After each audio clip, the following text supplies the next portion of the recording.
All right, so in the last video, we studied the formula, the expression for the induced EMF and the induced current, and that formula is called the flux rule. And we also learned about Lenz's law, which allows us to find the direction of the induced EMF or the induced current. Okay, so in this video, we're going to look at a few examples of applying the flux rule. It's very, very important, so I want to make sure that we do a few examples and it's completely clear to you. So we did one example. We did this example in the last video. This one. This one is very, very similar, so you can just do it on your own. We're going to look at this example in this video. All right, so I'll let you read this problem for a minute, and you can feel free to pause the video. And once you've given it a try, then look at the solution. All right. Okay, so what is this problem telling us? It's telling us that you have a wire which is going upwards like this. I mean a current flowing upwards through the wire like this. And then you have a square loop. And the current is increasing at a certain rate. So the rate of increase of the current is di dt, and that is given. So at the instant when the current is I, what is the induced EMF in the loop, right? So let's first try to understand why there will be an induced EMF if the current is increasing in the wire, right? So if the current is increasing, then the current produces a magnetic field, and the magnetic field will be increasing, and so the flux of the magnetic field over the square loop will be increasing. Whenever the flux changes, an induced EMF is produced, and so and a current will be produced. So that is why you have a current, right? So let's think about what the magnetic field looks like. So when the current is steady, the magnetic field lines look like this.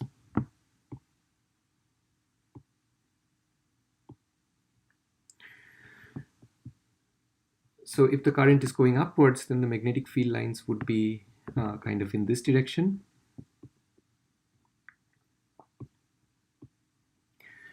So the loop will see a magnetic field pointed into the page. So the magnetic field on the loop, seen by the loop, will be into the page. Now, will this magnetic field have a uniform value over the loop? The answer is no, because you know that the magnitude of the magnetic field of a current is B is equal to mu 0 I divided by 2 pi r. So as you go further out from the current, the magnetic field will get weaker, right? So what we have to do now is we have to calculate the flux of the magnetic field, of this magnetic field over the wire, and then express that flux as a function of time. And then once we have it as a function of time, we can take its derivative and get the EMF. So we are going to use the formula E, magnitude of E is equal to d phi dt. That's what we're going to do, right? So we have to express the phi as a function of time. All right, so our main job here is to calculate the flux of the magnetic field. So let me just draw this diagram again because the last one got cluttered. So this is our loop, right? This distance is A. Okay, the magnetic field has points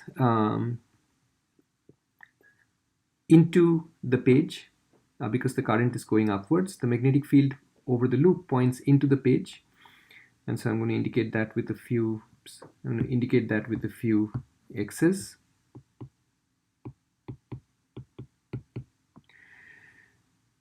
And we want to find the flux of this magnetic field, and the magnetic field has a magnitude B is equal to mu 0 I divided by 2 pi r. We want to find the flux when the current is I. At that moment, the current is changing, but we are considering this at a fixed moment I, when the current is I. So we want to find the flux of the current, flux of the magnetic field over the loop, right? So how do we do that? Since the magnetic field is not uniform over the area is flat, but the magnetic field is not uniform. So we cannot simply use the simple formula for flux, which is B dot A. We have to do a surface integral, right? Which means we have to break up the surface into smaller pieces, calculate the flux over each piece, and then add up all these fluxes. And that's what a surface integral is. So the first thing we need to consider is how are we going to break up this surface? Now notice that at a given r, or a given distance from the current, the magnetic field is constant, right? So that suggests that this might be a good way to break up the surface.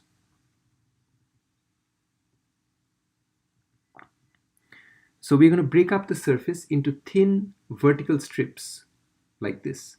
And each strip lies at a distance r and has a thickness dr. All right. So let's try to calculate the flux over each such green strip. And then we're going to add them all up or integrate to find the flux over the whole surface. And this dr is so narrow, the strip is so narrow that we can ignore the fact that the magnetic field fluctuates over the length of the strip. We can ignore any variation of the magnetic field over the width of the strip. All right, so let's go ahead and calculate the flux. So this area is flat, the magnetic field can be assumed to be uniform over the strip. So d phi would just be B multiplied by the area of the strip, which is L times dr. And this L is this distance shown in the figure. B multiplied by L dr. That's the flux over the green strip. All right. So now how do we find the flux over the whole thing? So let's just plug in the formula for B. So it's mu 0 I L divided by 2 pi dr divided by r. Okay.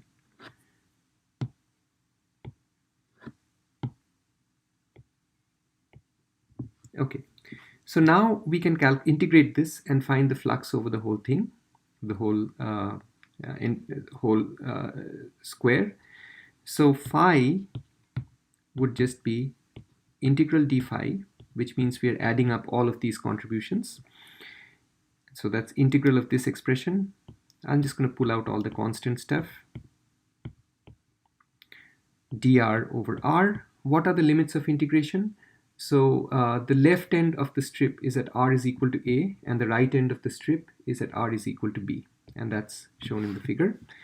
So you know what this integral is. Integral dr over r is just natural log of r. Then when you plug in the limits, it becomes log b divided by log a. So phi is equal to mu 0 I L over 2 pi natural log b divided by a. That is our phi. Now, is this phi a function of time? Yes, it is, because the current I is time dependent. So phi is a function of time indeed.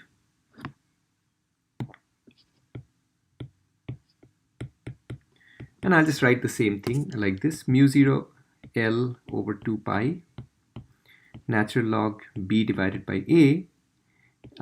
And this I, I'm just writing as I as a function of t, right? This is exactly the same thing as this. I'm just writing it with the explicit function of time shown, so it's clear how the flux is a function of time. So if you've expressed the flux as a function of time, then finding the EMF is no problem. Magnitude of the EMF is going to be n times d phi dt. N is 1 because there's only one turn of wire in the loop. And so it's just d phi dt. And I'm not writing the minus sign because I'm doing magnitude of E. And so it's just going to be mu 0 L divided by 2 pi natural log b over a di dt is the answer. And di dt is provided in the problem. So that is the answer. All right. All right, so the next example that we're going to look at is the one on slide 18. So in this example, what's happening is that you've got a loop of wire which is being rotated through a magnetic field, uniform magnetic field. So there is going to be a flux, a changing flux over the loop. Why is there going to be a changing flux? Simply because the orientation of the loop is changing. Recall that the flux is a quantity. Flux is a quantity that depends on the magnetic field, it depends on the area, and it also depends on the orientation of the area, which is the angle between the normal to the area and the magnetic field. And so in this case, the first two factors are the same, magnetic field and area are the same. The angle made by the area is changing because the loop is rotating, and as a result of that, the flux is changing. And so an EMF will be induced inside this loop of wire. So that's what we're going to calculate in this example. So let's go ahead and draw the diagram. Let's just draw a simpler version of the diagram. So what we have here is, let me just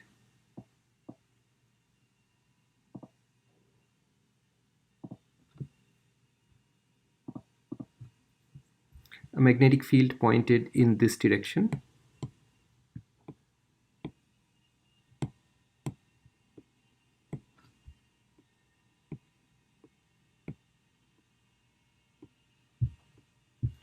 And let's say that the loop is oriented like this.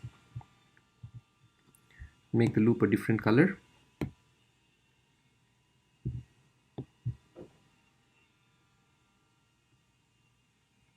Okay, the normal to the loop is like that.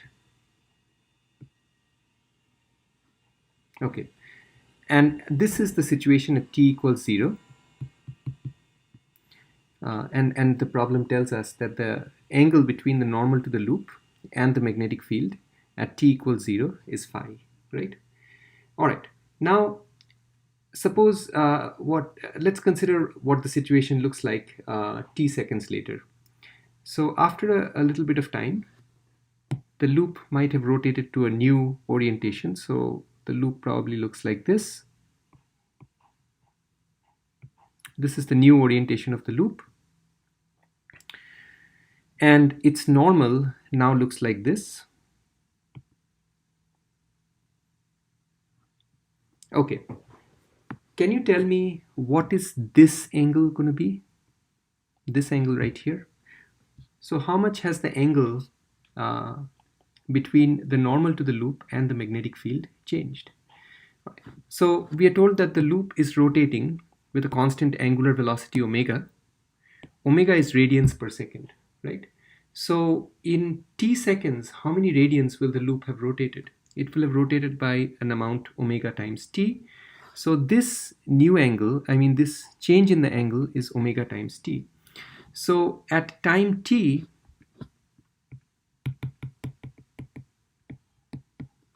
the angle theta between the magnetic field and the normal to the loop is going to be, theta is the angle between magnetic field and the normal to the loop,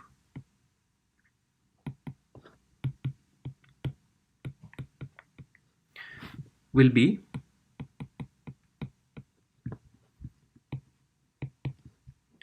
omega t plus phi.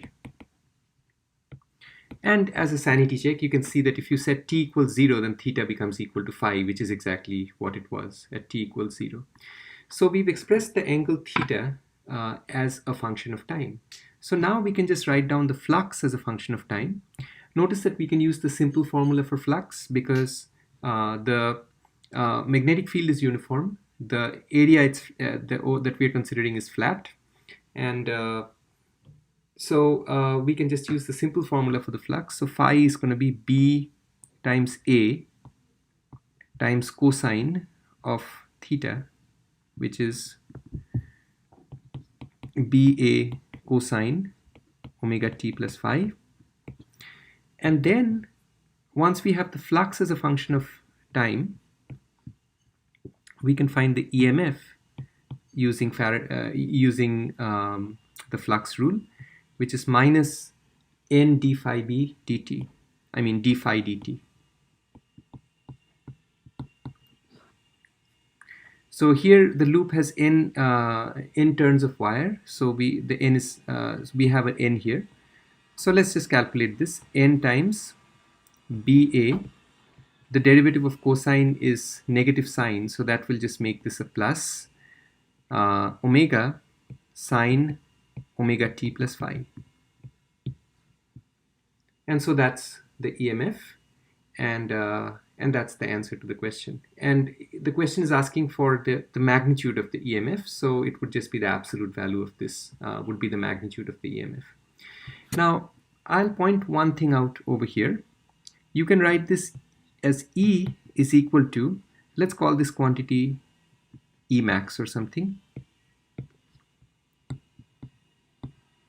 sine omega t plus phi, where E max is given by this quantity n, b, a, omega, right?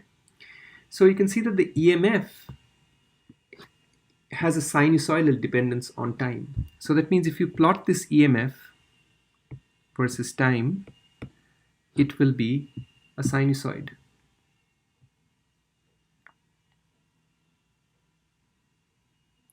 So that means the EMF will just fluctuate sinusoidally.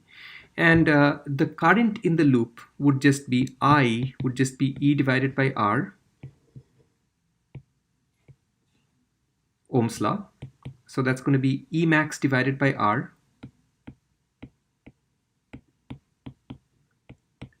sine omega t plus phi. If you want, you can just write this as I max sine omega t plus phi.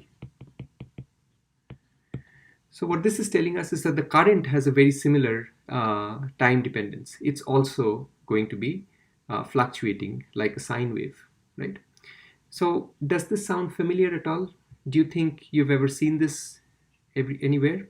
The answer is yes. This is alternating current, right? And in fact, this example is the basic principle of how you can produce alternating current.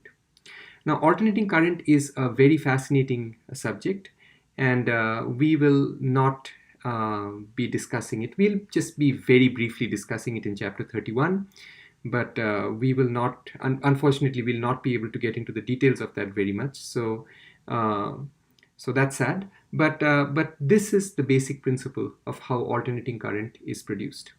All right? Okay. So in this example, a closed conducting loop is pulled out of a constant magnetic field with a constant velocity v. We want to find the induced EMF, we want to find the current, the power dissipated in the loop, and the power supplied by the person pulling the loop.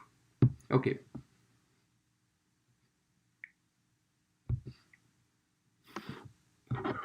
So let's take a look at this.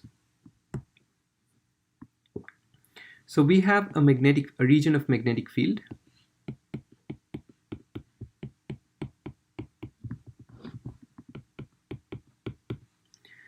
So the magnetic field is in this region. And we have a loop which is partially outside the region of magnetic field.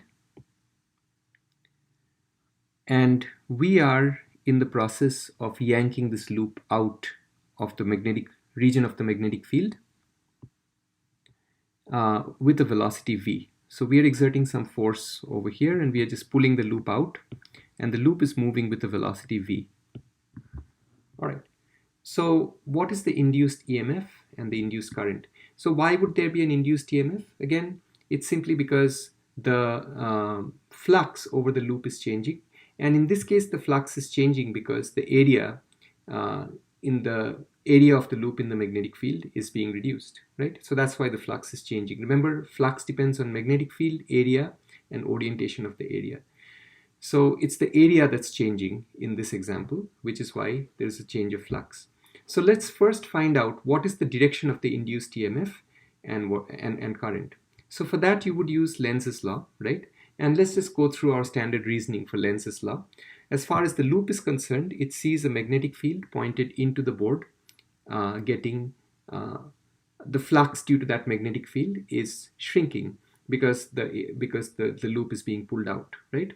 So it tries to increase the flux by creating a magnetic field which will point in the same direction as the external magnetic field. It's trying to help the flux, and so it's going to make its own magnetic field point into the page.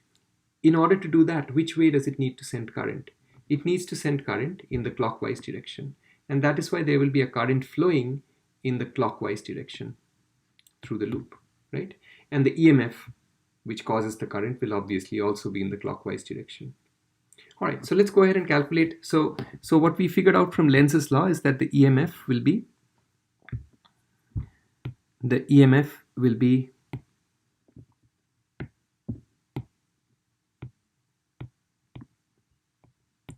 clockwise, right? Let's find the magnitude of the EMF. So to do that, what you can do is you could calculate the flux first. It's the same standard procedure. We're going to calculate the flux, express it as a function of time, and then take its derivative to get the EMF. So the flux is just going to be B times the area of the loop times cosine of 0, right? So let's express the changing area of the loop as a function of time, right? So let's say that this distance from here to here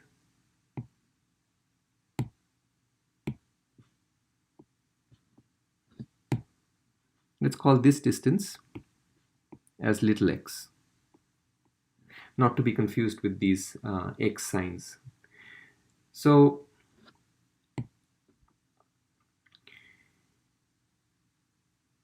the area of the loop in the magnetic field would be L multiplied by little x, and so that's our flux. So the EMF is just going to be d phi dt. So that's going to be B times L times dx dt, right? Because little x is the only thing that depends on time. What is dx dt? Dx dt is simply the velocity at which the loop is being pulled out of the magnetic field. So this is just going to be, and this is the magnitude of the EMF. That's why I'm not putting in the negative sign. And so that's going to be equal to B times L times V. That's the magnitude of the EMF, right? What is the current going to be? We are given the total resistance of the loop, right? So the current will just be the EMF divided by R, the resistance. So it's just going to be BLV divided by R. So that's this one was part A. This is part B. Okay. Part C is asking, what is the power dissipated in the loop? So you have the current and you have the resistance. So you can use any of the formulas for power. We'll just go with I square R. Power is equal to I square R, if you might remember from chapter 25. Let's just plug that in. So it's B square L square V square divided by R square times R. So that's going to be B square L square V square divided by R. That's the power, right? And what is the power supplied by the person pulling the loop? So the person is pulling the loop with a certain force, right? So they are doing some work, and so the question is what is the rate at which they're doing work? Remember that power is work divided by time, right? So to find the power of the person, we need to know what force they're pulling with, right? And we can use this formula that power is equal to force multiplied by velocity. If you don't remember this formula from physics 1, let me just quickly remind you. Work is equal to, in one dimension, it's just going to be F. So suppose you have a force F and it pulls an object through a distance dx. Then the work done is just dw, and that's F dx, right? Power is the rate at which this work is done. So if this work is done in time dt, then power is just defined as dw over dt. So that's f times dx dt, and dx dt is just the velocity, so it's just f multiplied by v. That's in one dimension, and you can easily prove that in 3 dimensions, instead of f multiplied by v, it would be the dot product of f and v, right? So anyway, so we just need the one-dimensional formula here. Power is force multiplied by velocity, and force, F is the force exerted by the person pulling on the loop. Now let's calculate what force the person pulling on the loop must have to exert. Remember that the loop is moving with a constant velocity, so it has zero acceleration. That means the force exerted by the person must balance out an opposing force which points in the opposite direction, right? Let's try to understand why there would be a force in the opposite direction. So this is so capital F is the force exerted by the person. This is the force exerted by the person. What is an opposing force to this? Like, what force are they opposing? Well, you have a wire carrying a current which is in a magnetic field. In chapter 28, we learned that there is a force. Whenever you have a current carrying wire in a magnetic field, there is a force on it, right? So every segment of the current that's inside the magnetic field is going to feel some force. If you use the right-hand rule and figure out what is the direction of the force on the lower segment, you will find that that force is downwards. If you calculate the force on the upper segment, that force is going to be upwards. And how do you get the directions of these forces? You just use the right-hand rule. So you take your right hand, point your index finger in the direction of the current, middle finger in the direction of the magnetic field.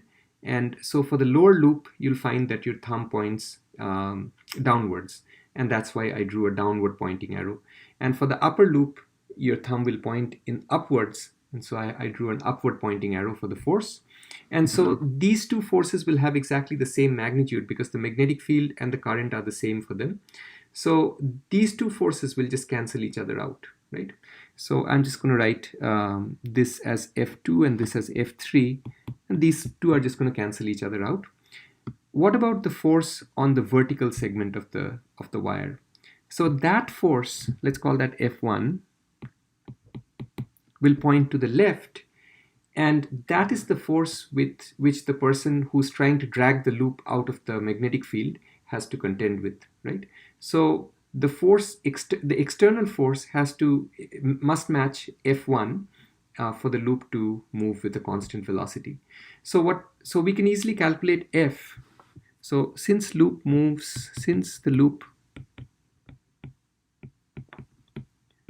moves with a constant velocity,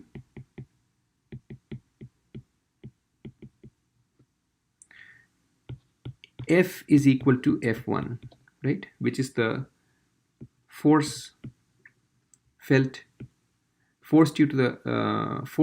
by the loop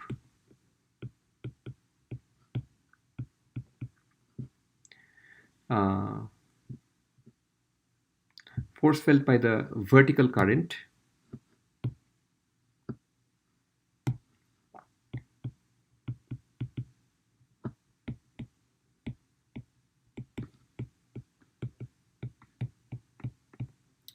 the force felt by the vertical segment of the loop. So this force we know how to calculate. So the formula for the force felt by a current in a magnetic field is given by BIL sine theta. So in this case,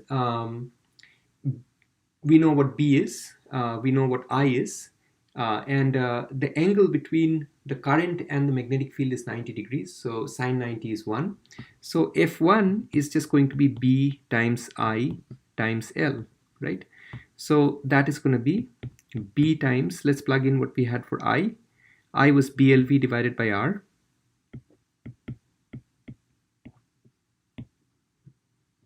Capital R times L. So that's B square L square V let's see, B square L square V divided by R.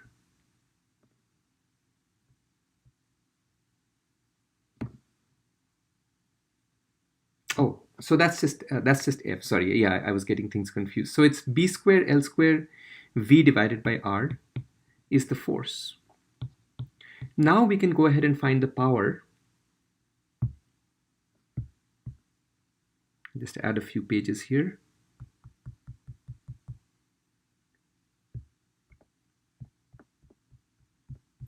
Now we can, since we have found the force, we can calculate the power by doing force multiplied by velocity. And that gives us B square L square V square divided by R. So this exactly matches the answer for part C. So this is exactly the same as the answer for part C. Can you think about why these two answers match for a moment and see if you can figure out the reason? So the power the power spent by the person who's pulling the loop out of the magnetic field exactly matches the power dissipated in the loop. So that means the energy that's produced as heat in the loop exactly equals the energy spent by the person, right? So that's a statement of conservation of energy. And it also tells you, it also shows you that magnetic forces don't do any work themselves. So here the magnetic field is converting the energy spent by the person pulling on the loop into electrical energy and heat energy, right? So the magnetic field doesn't do any work of its own, but it acts as a very good intermediary, which allows you to convert one form of energy, mechanical energy, into electrical energy. All right, okay. Now there is a very interesting question. In the next slide, there's a very interesting question which leads to a really fascinating point, which we'll probably discuss in the next video. So the question is the following. Suppose, before we get to that, there's one other thing which I should clarify over here. Notice that the flux rule, and so now I'm talking about slide 20.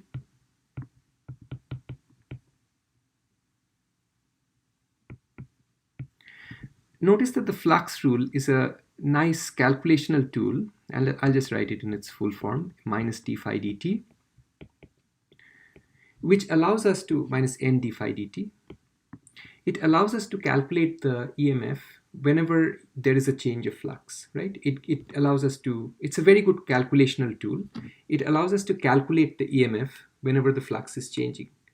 However, it does not give us any physical insight into what is causing that change of flux. I mean, what is causing that EMF? Because when we thought about EMF earlier, like when we had a battery and we, these would be negative. When we had a battery and we connected it to a circuit, we knew that there is some kind of an agent that produces the EMF, which means that it pulls the charges from the low potential to the high potential end of the battery, moves the charges from the low potential to the high potential end of the battery, and that keeps the current flowing, right? And we knew what kind of force that is. Like in an actual battery, it would be electrical, it would be chemical forces. In other types of EMF devices, it would be other forces. But we knew pretty well what kind of force was responsible for producing the EMF, right? What was the agent that was responsible for producing the EMF? This flux rule, this equation that I've written down over here, does not give us any insight into what is actually causing the EMF, right? So that is what we will discuss. So let me just end this video leave you with this thought in this video. And in the next video, we are going to take up the idea of what is actually causing the EMF. So what we've seen so far is that when you change the flux and EMF is produced, we know how to calculate the EMF. We've seen plenty of examples of that.